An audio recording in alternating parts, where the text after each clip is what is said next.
What I've just described to you is exactly what has happened in the nation of Venezuela beginning as early as 2013.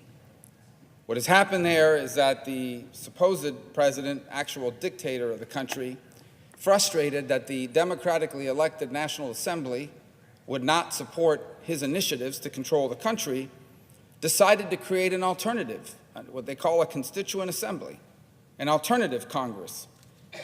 They no longer pay the National Assembly members at all. They have no staffing, they have no budget, they're hardly allowed to meet, and several of them have been jailed.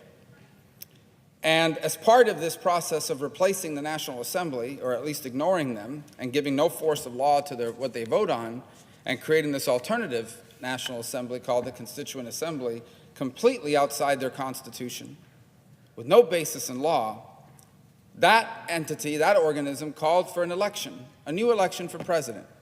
And it was a snap election designed to not allow the opposition to organize in time, an election in which they control all the television stations, in which people had to show an ID card in order to vote, and that ID card also happened to be the card that got your family food and medicine, the limited amounts that people were getting, not a fair election in any way.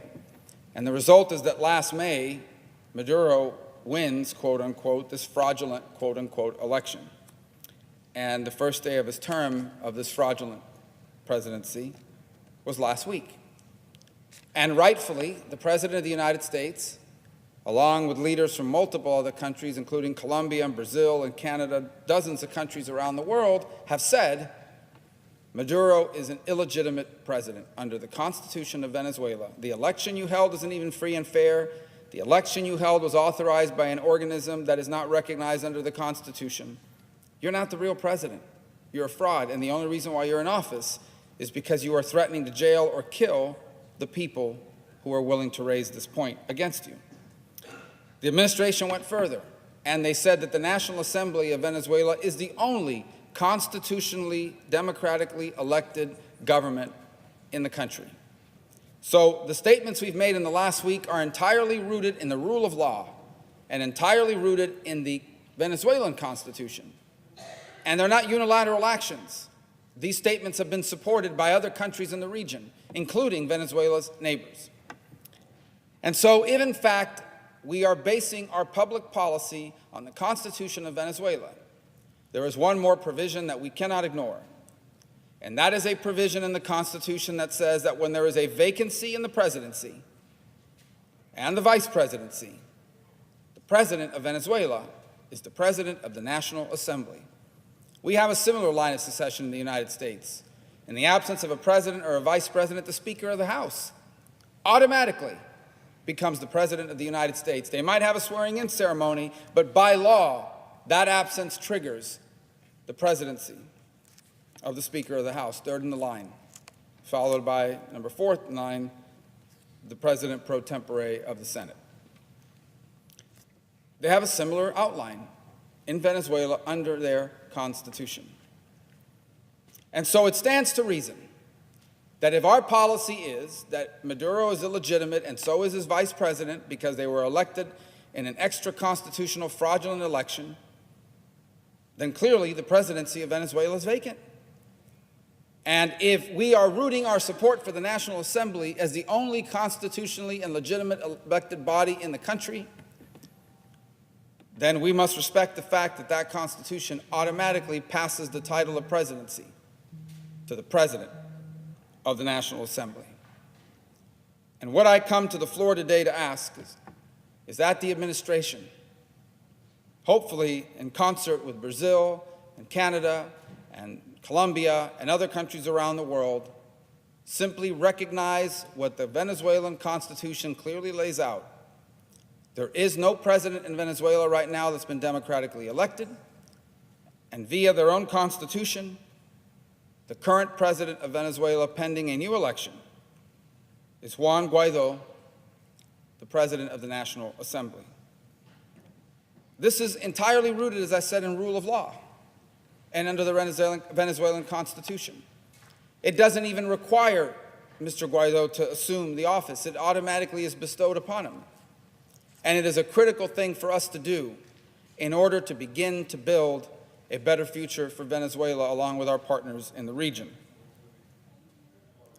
I think that the next actions that should be followed after that happens is that Mr. Guaidó name a cabinet and name leaders to run the military. From the U.S.'s perspective, since we've recognized the legitimate presidency of the National Assembly's president pending a new election, I think that the time has come to expel the Maduro-appointed ambassadors and allow the new constitutional president to appoint replacements. The frozen assets of the Venezuelan government should be put at the disposal of the legitimate government so they can use it to conduct a free and fair election and also use it to begin to rebuild the country.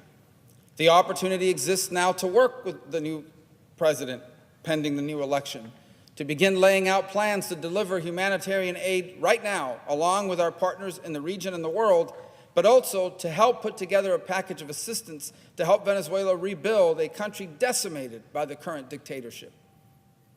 These are bold moves, but they are entirely rooted in the rule of law, entirely justified under the Venezuelan Constitution, and will be clear evidence that we will not stand by idly as democracy in the region is wiped out by this growing trend around the world of authoritarians, assuming the vestiges of democracy, holding elections that aren't real elections, having parliamentary bodies that aren't real, in essence, dressing the part of Democrats, but behaving like dictators.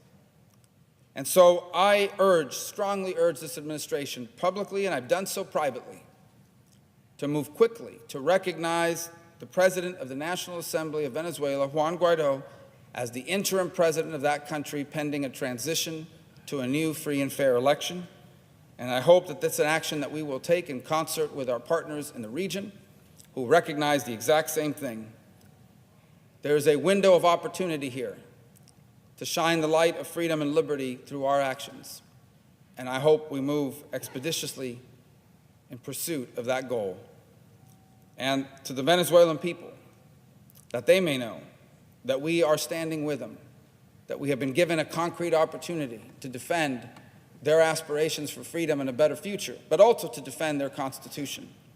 To military officers in Venezuela who swore to uphold and defend their constitution, that now is the opportunity for you to abandon the current direction of the country and assume your responsibility that you've sworn to uphold, and that is the constitutional provisions of that country. I believe with all my heart, I have every reason to believe without any doubt that this administration and this government, along with this Congress, stands ready to work hand in hand with the people of Venezuela to restore a rightful democracy and empower that country to head in the right direction. And I urge the administration to move quickly to take the first step on our part to facilitate that. And it is, as I said, the last best chance we have before it potentially becomes too late and the dark cloud of tyranny settles upon Venezuela the way it has over Cuba and increasingly over Nicaragua, now for over 2 generations.